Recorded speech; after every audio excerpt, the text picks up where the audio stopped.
سلام دوستان، امروز داریم بدوارد میکنیم با فرنود جان. خب الان ما داریم بیریج میزنیم تا فرنود را بگیرم که قرار بکشمش. خب خیلی هم خوبه که قرار بکشمش. بذار ببینم الان آقای فرنود جان داره میاد. خب و من هیچی ندارم واقعا، همین رو اضافه کنم حاجی. خب حاجی بذار ببینم. اینجاست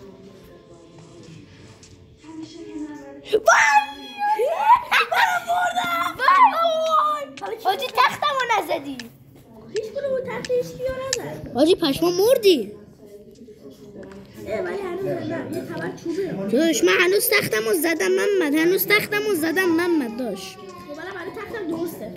دا برام این بده. درسته؟ بچه من یه لحظه ویدیو رو کات کنم. خب بچه الان اومدین دوباره. بچه من یه لحظه کاری داشتم ویدیو رو کات کردم. خب الان وقتش برویم. ما کنین الان قراره بدوارز بابا. خب ببینید تقریبا الان فرنود بریجاشو زده، یعنی موندن بریجاش. خب قراره بریجاشو چیز کنم، یه کارایی الان میکنم خودتون میبینید. قراره برم پیشش، همش گوشته. حاجی من الان میام تختتون میدم. بالا سری میاد داخل زمین. برم تو زمین.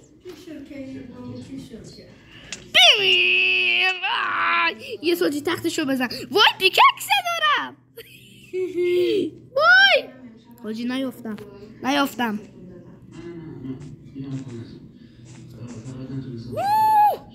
حاجی دقیقا سمت راست سمت چپ چی میگم.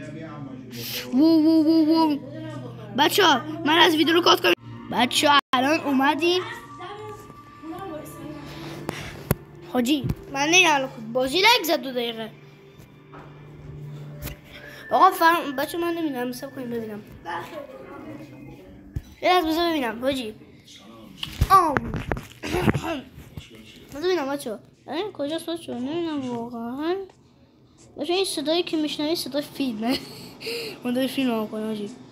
فکر کن شب داری گیم میزنی فیلم رو میکنی، ولی مدرسه شروع شده اصلا نمیشه گیم بزنی.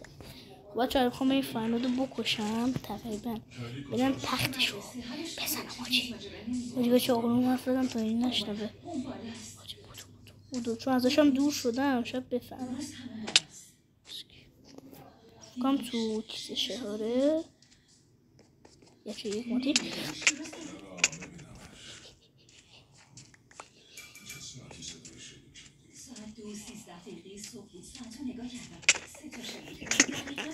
تجی کشته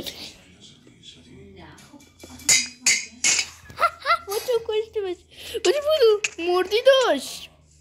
وینر فرنود وینر.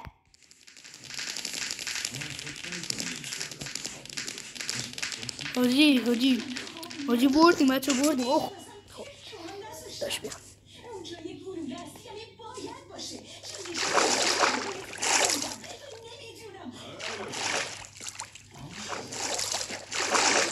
داشت تو اول بری.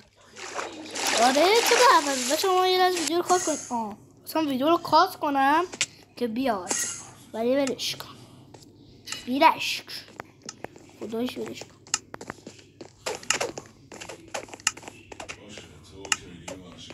حاجی چطوری داشت؟ بریم دوستان. از این قراره ما قراره یک کارایی بکنیم. ببینید شما باید اینجا وایسیم تا طلا بگیریم. خب طلا بگیریم. من طلا بگیرم. طلا البته نه، چقدر دارم میگم طلا. آهن باید بگیریم. آهن بگیر.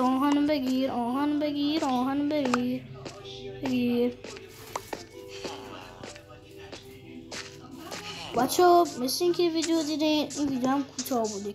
ببینید چند دقیقه من ویدیو رو دیگه ببندم. یعنی خدافظی کنم. پس خدافظ. مثل این که این ویدیو رو دیدین حتما لایک و سابسکرایب فراموش نشه.